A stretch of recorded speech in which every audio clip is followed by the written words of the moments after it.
Welcome to YouTube channel CTI master.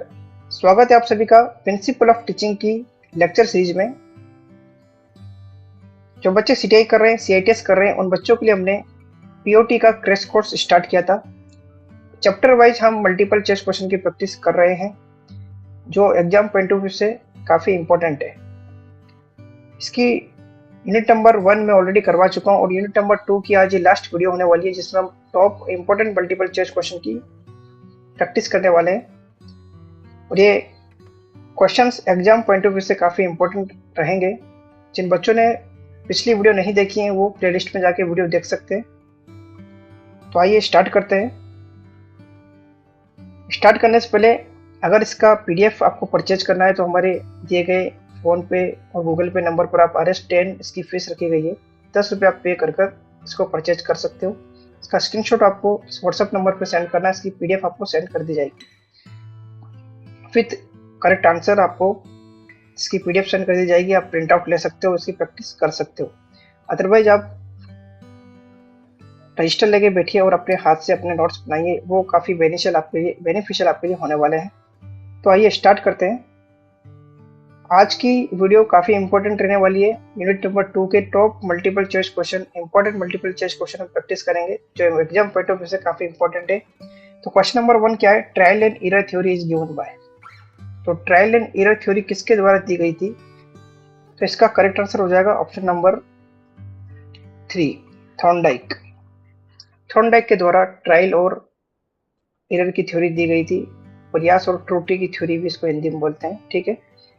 देखिए, Pavlov के द्वारा क्लासिकल कंडीशनिंग की थ्योरी दी गई थी, कोहलर के द्वारा इनसाइट लर्निंग थ्योरी दी गई थी, स्किनर के द्वारा ऑपरेंट कंडीशनिंग थ्योरी दी गई थी। तो ये आपको कुछ थ्योरीज ऑफ लर्निंग की इंपॉर्टेंट थ्योरीज है, इनको याद रखना है आपको, एग्जाम पॉइंट ऑफ व्यू से इंपॉर्टेंट है। तो ट्रायल एंड एरर थ्योरी क्या होती है, इसको हम थोड़ा डिस्कस कर लेते हैं, उसके बाद हम और इंपॉर्टेंट क्वेश्चन डिस्कस करेंगे। ट्रायल एंड एरर थ्योरी, जिसको हम हिंदी में क्या बोलते हैं, अभ्यास एवं त्रुटि या प्रयत्न एवं भूल का सिद्धांत भी इसको क्या कहते हैं, कहा जाता है, ठीक है। ट्रायल एंड एरर थ्योरी, इसका नाम इंडिकेट कर रहा है ट्राई करना, बार बार एरर आते हुए भी क्या करना है, ट्राई करते रहना है, ठीक है। तो ये किसके द्वारा दी गई थी? थॉर्नडाइक के द्वारा दी गई थी।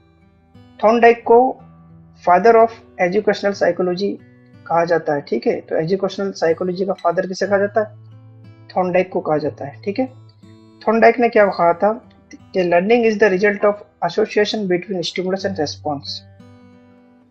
जो लर्निंग है वो स्टिमुलस और रेस्पॉन्स के बीच क्या है? एसोसिएशन है, ठीक है। स्टिमुलस और रेस्पॉन्स के बीच एक संबंध के थ्रू क्या होती है? लर्निंग होती है। Thorndike gave SR framework of behaviourism, ठीक है। देखो, एसआर जो है, स्टिमुलस रेस्पॉन्स, ये जो बॉन्ड है, ये एक्चुअल में जो ओरिजिनल बॉन्ड है किसके द्वारा दिया गया था? थॉर्नडाइक के द्वारा दिया गया था। और भी वैज्ञानिकों ने, और भी बिहेवियरिज्म मतलब साइकोलॉजिस्ट ने इसका यूज किया था, जैसे पावलोव ने भी एसआर का यूज किया था, पावलोव थ्योरी के अंदर भी। लेकिन जो ओरिजिनल बॉन्ड किसके द्वारा दिया गया था? थॉर्नडाइक के द्वारा दिया गया था। अगर एग्जाम में क्वेश्चन आ जाता है कि एसआर बॉन्ड किसके द्वारा दिया गया है, तो उसका करेक्ट आंसर होगा Thorndike. Okay, stimulus response theory भी इसको हम कह सकते हैं। तो एसआर बॉन्ड जो है एक्चुअल में किसके द्वारा दिया गया था? थॉर्नडाइक के द्वारा दिया गया था। और ये बिहेवियरिज्म की थ्योरी है, ठीक है। इवान पावलोव की जो थ्योरी है क्लासिकल कंडीशनिंग, वो भी एक बिहेवियरिज्म की थ्योरी है, उन्होंने भी एसआर का यूज किया था, ठीक है। लेकिन अगर क्वेश्चन एग्जाम में आता है और उसके अंदर ऑप्शन के अंदर थॉर्नडाइक है, तो थॉर्नडाइक को आपको प्रेफरेंस देनी है, ठीक है। एसआर थ्योरी किसके द्वारा दी गई है? थॉर्नडाइक के द्वारा दी गई है। या एसआर बॉन्ड किसके द्वारा दिया गया था? थॉर्नडाइक के द्वारा दिया गया था, ठीक है। तो ये हमने बात की ट्रायल एंड एरर थ्योरी के बारे में। अब ये थ्योरी क्या थी? तो थॉर्नडाइक क्या कहते हैं? According to Thorndike, learning takes place by trial and error, ठीक है। लर्निंग जो होती है वो बार बार किसके द्वारा सीखी जाती है? Trial and error. बार बार आप गलतियां करते हो, फिर वापस ट्राई करते हो, तो उससे आपको क्या होती है? लर्निंग होती है। अभी हम देखेंगे क्या एक्सपेरिमेंट इन्होंने किया था। In learning the learner select a correct response out of a large number of possible ones and connect it with the appropriate stimulus. मतलब एक जो लर्नर होता है वो बार बार क्या करता है, रेस्पॉन्स करता है। लार्ज नंबर ऑफ रेस्पॉन्स मतलब बार बार ट्राई कर रहा है और उसी में से एक करेक्ट रेस्पॉन्स होगा जिसके थ्रू उसको क्या होगी, स्टिमुलस की प्राप्ति होगी, स्टिमुलस उनको मिल जाएगा। ठीक है, तो नंबर ऑफ रेस्पॉन्स करने के बाद एक करेक्ट रेस्पॉन्स उनमें से आता है जिससे क्या होती है, लर्निंग होती है। ठीक है, तो learning by this method called trial and error learning theory. ठीक है, trial and error learning theory इसको बोलते हैं। तो क्या थ्योरी थी, इन्होंने क्या एक्सपेरिमेंट किया था, इन्होंने एक्सपेरिमेंट किया था कैट के ऊपर। इन्होंने एक बॉक्स लिया था, ठीक है, इसको पजल बॉक्स बोल लेते हैं। ठीक है, पजल बॉक्स था। इस पजल बॉक्स के अंदर इन्होंने एक कैट को रखा था और यहाँ पे एक डोर था, इसको कनेक्ट किया था एक लीवर से। ठीक है, यहाँ पे एक लीवर दिख रहा है, या यहाँ पे एक स्ट्रिंग दिख रही है। अभी जो स्ट्रिंग है वो क्या कर रही है, इस डोर को ओपन करने के लिए लगाई गई है।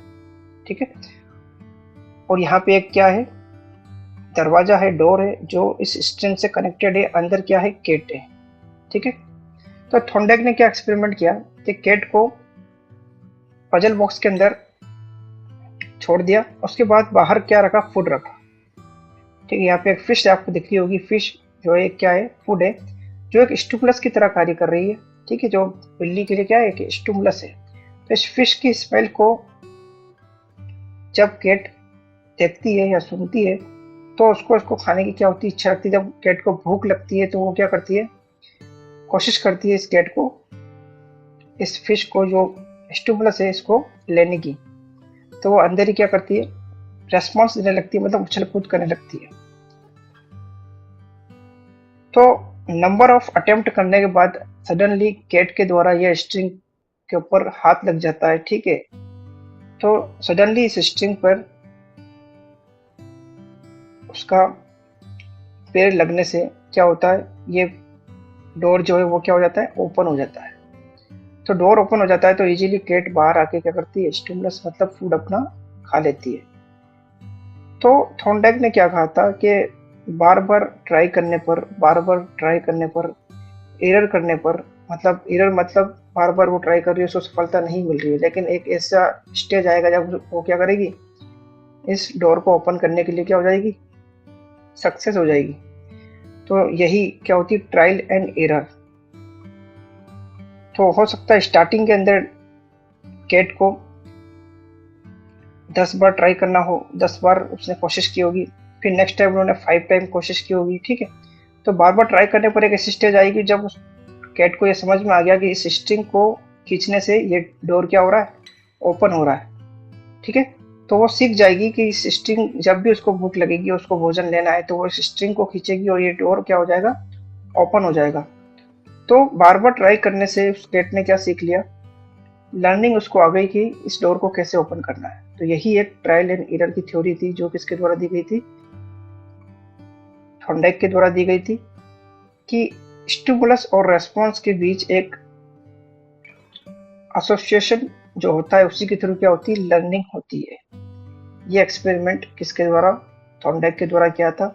लिखा हुआ है, Thorndike formulated his theory based on the experiment conducted on his cat in puzzle box. The door of the box could be opened by pulling the string inside the box. ठीक है, जो डोर है वो अंदर एक string है, उसको खींचने से खुल जाता है। A fish was kept outside. Fish यानी फूड को बाहर रखा जाता है। The cat was tried to come out of the box by squeezing and jumping and biting. ठीक है, तो कैट जो है उस फिश को देखकर बाहर आने की कोशिश करती है, जंप करती है। As the experiment was repeated for several times, मतलब बार बार उसके पास रिपीट किया जाता है ये कैट के द्वारा। रॉन्ग मूवमेंट्स मतलब बार बार गलत मूवमेंट्स होता है। ठीक है, वो उसके बाद क्या होता है, at the end the cat was able to open the door in a single trial, मतलब वो कैट सीख जाती है कि उसे डोर कैसे ओपन करना है। ठीक है, तो ये थ्योरी थी किसके द्वारा दी गई थी, थॉर्नडाइक के द्वारा। ठीक है, थॉर्नडाइक के द्वारा कुछ लॉ ऑफ लर्निंग्स दिए गए थे, सीखने के नियम भी दिए गए थे। ये इंपॉर्टेंट है, ये आपको याद रखने हैं। जैसे primary law, total 3 primary law दिए गए थे। कौन कौन से थे, law of effect, law of readiness, law of exercise. Second था secondary law of learning. Primary law कितने हैं? 3 है, ठीक है। लॉ ऑफ एक्सरसाइज में भी वापस 2 है, लॉ ऑफ यूज और लॉ ऑफ डिसयूज, ठीक है। 2 टाइप है एक्सरसाइज के भी। तो 3 जो है हमारी क्या है? प्राइमरी लॉ है, और 8 क्या है? सेकेंडरी लॉ है। तो ये लॉ आपको याद रखने हैं। Law of intensity and stimulus, law of multiple response, law of set और attitude, law of primacy, law of recency, law of analogy and assimilation, law of associate shifting, law of partial activity, ठीक है। ये कुछ law है जो आपको याद रखने एग्जाम में पूछ सकते हैं कि कौन सा प्राइमरी लॉ है, कौन सा सेकेंडरी लॉ है, ठीक है। इसके ऊपर अगर डिटेल वीडियो चाहिए तो आप कमेंट में मुझे लिख देना, क्योंकि अभी हम क्रैश कोर्स की स्टडी कर रहे हैं, इसलिए हमने इसको शॉर्ट में दिखाया है। यहाँ पे लॉज ऑफ लर्निंग कितने टाइप्स के होती है, प्राइमरी लॉ 3 टाइप के होते हैं, सेकेंडरी लॉ 8 टाइप्स के होते हैं, ठीक है। तो इसका डिटेल वीडियो भी मैं आपको अवेलेबल करा दूंगा। तो आइए अब कुछ मल्टीपल चॉइस क्वेश्चन के देखते हैं, इंपॉर्टेंट जो question exam point of view से एग्जाम में आ सकते हैं। Which of this two must be specific and measurable, ठीक है। इनमें से कौन सा एक जो स्पेसिफिक है और मेजरेबल है, जो मस्ट है, ठीक है, इंपॉर्टेंट है, ठीक है। जैसे लर्निंग गोल है, लर्निंग ऑब्जेक्टिव है, बहुत learning goals and learning objective. तो इसका करेक्ट आंसर होगा option number B, learning objective is must be specific and measurable. Option number B is the correct answer, okay. Next question की हम बात करते हैं। There are kinds of related information used in learning process, ठीक है। कितने type की information जो है यूज की जाती है लर्निंग प्रोसेस के अंदर? तो इसका करेक्ट आंसर होगा option number 2, 3 kinds of related information used in learning process. Next question की हम बात करते हैं। The developmental task model was developed by, तो डेवलपमेंटल टास्क मॉडल जो है किसके द्वारा डेवलप किया गया था? तो इसका करेक्ट आंसर होगा ऑप्शन नंबर बी, रॉबर्ट हेविगहर्स्ट, और रॉबर्ट हेविगहर्स्ट के द्वारा ये क्या किया गया था? डेवलप किया गया था developmental task model. Option number B इसका करेक्ट आंसर हो जाएगा। नेक्स्ट क्वेश्चन है, which of the following is not example of learned behaviour, इनमें से कौन सा एक लर्नड बिहेवियर का एग्जांपल नहीं है? नहीं है ये पूछा, ठीक है। तो नेक्स्ट बिल्डिंग इन बर्ड्स, ये तो है। स्विमिंग इन फिश, ये भी है लर्न बिहेवियर। हाइबरनेशन भी है। Watering of mouth when smelling good food, ये नहीं है, ये नेचुरल है, ठीक है। तो ये ऑप्शन नंबर डी इसका करेक्ट आंसर हो जाएगा। नेक्स्ट क्वेश्चन की हम बात करते हैं। Psychology is the science of human behaviour, ठीक है। It includes study of human behaviour having 5 non base, ठीक है। Which of the following is not a base of psychology, ठीक है। कौन सा इनमें से साइकोलॉजी का नॉन बेस नहीं है? देखो, फिजिकल होता है, कल्चरल होता है, पॉलिटिकल नहीं होता है। तो ऑप्शन नंबर 3 इसका करेक्ट आंसर हो जाएगा। नेक्स्ट क्वेश्चन की हम बात करते हैं। Which of the following is not a type of deliberate learning, इनमें से कौन सा डेलिब्रेट लर्निंग का टाइप नहीं है? तो रोट लर्निंग होता है, ट्रायल एंड एरर लर्निंग भी होता है, रेशनल लर्निंग भी होता है। Option number D irrational learning नहीं होता है। तो ऑप्शन नंबर डी इसका करेक्ट आंसर हो जाएगा, इरेशनल लर्निंग। नेक्स्ट क्वेश्चन की हम बात करते हैं। What is the correct sequence of Maslow hierarchy of needs. देखो, मैस्लो का जो थ्योरी था हमने वीडियो नंबर 1 के अंदर डिस्कस किया था, डिटेल में मैंने बताया था। मैस्लो का जो हायरार्की ऑफ नीड्स है उसका क्वेश्चन वापस आ गया, देख लीजिए कि करेक्ट सीक्वेंस बताना है उसका। तो मैस्लो ने टोटल 5 टाइप्स ऑफ क्या दिया था, नीड्स दी थी मैस्लो ने। तो उसका एक करेक्ट सीक्वेंस क्या है? जैसे फर्स्ट फिजियोलॉजिकल नीड है, तो फर्स्ट फिजियोलॉजिकल नीड फर्स्ट पे यहाँ पे आती थी, ठीक है। उसके बाद आती थी safety and security, safety and security भी आप सेकंड नंबर पे आती थी, ठीक है। बिलोंगिंग एंड लव, ये तीसरे नंबर पे आया करता था। स्टीम नीड्स जो था वो 4 नंबर पे होता था, और सबसे लास्ट में आती थी सेल्फ एक्चुअलाइजेशन।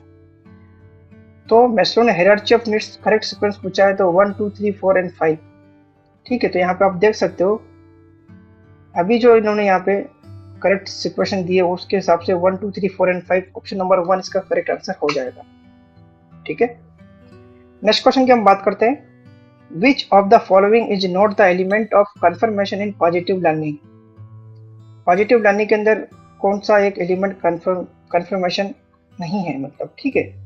तो ऑप्शन नंबर है एफर्ट, बी है इंस्पेक्शन, सी है क्वालिटी, डी है रिजल्ट। तो इसका करेक्ट आंसर होगा option number A, effort, okay. Next question की हम बात करते हैं। In which stage of competence the learner knows about the importance of acquiring new skill, ठीक है। तो लर्नर न्यू स्किल्स को सीखने के लिए किस स्टेज के अंदर, ठीक है, in which stage competence the learner know about the importance of acquiring new skill, ठीक है।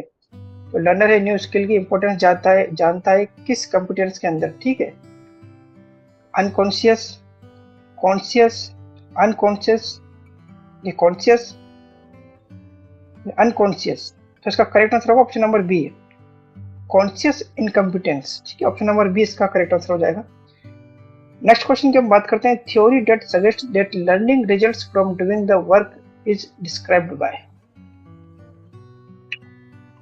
ठीक है। Theory that suggest the learning results from doing the work is described bye, तो ये है cognitive learning theory. Option number ए इसका correct answer हो जाएगा।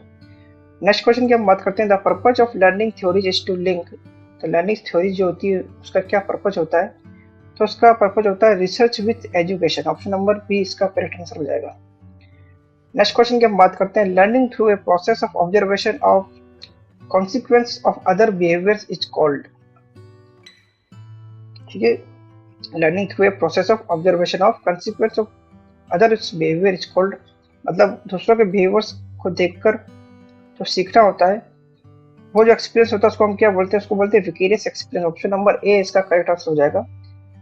नेक्स्ट क्वेश्चन की हम बात करते हैं, a student in a class is rude to the teacher, okay, and keeps disturbing the class, which of the following is most likely to be problem area, मतलब एक student जो क्लास को क्या करता है, डिस्टर्ब करता है, तो किस, ये क्या प्रॉब्लम हो सकती है, तो ये प्रॉब्लम हो सकती है एटीट्यूड के अंदर, ठीक है।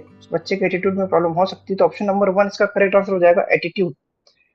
नेक्स्ट क्वेश्चन की हम बात करते हैं, mister Sharma shows A sunflower plant in a class, ठीक है, उन्होंने एक सनफ्लावर प्लांट जो है क्लास में दिखाते हैं, asked students to observe the changes in the position of the flower in relation with the position of sun, और स्टूडेंट्स को बोलते हैं कि सन के सामने अगर वो जो सनफ्लावर रखेंगे तो उसकी जो पोजीशन चेंज होगी उसको ऑब्जर्व करो, ठीक है। तो मिस्टर शर्मा कैन को create and make the learning activity by, तो मिस्टर शर्मा जो क्या सिखाना चाह रहे हैं बच्चों को, तो ऑप्शन नंबर 1 है motivate students to frame their own question about various observation.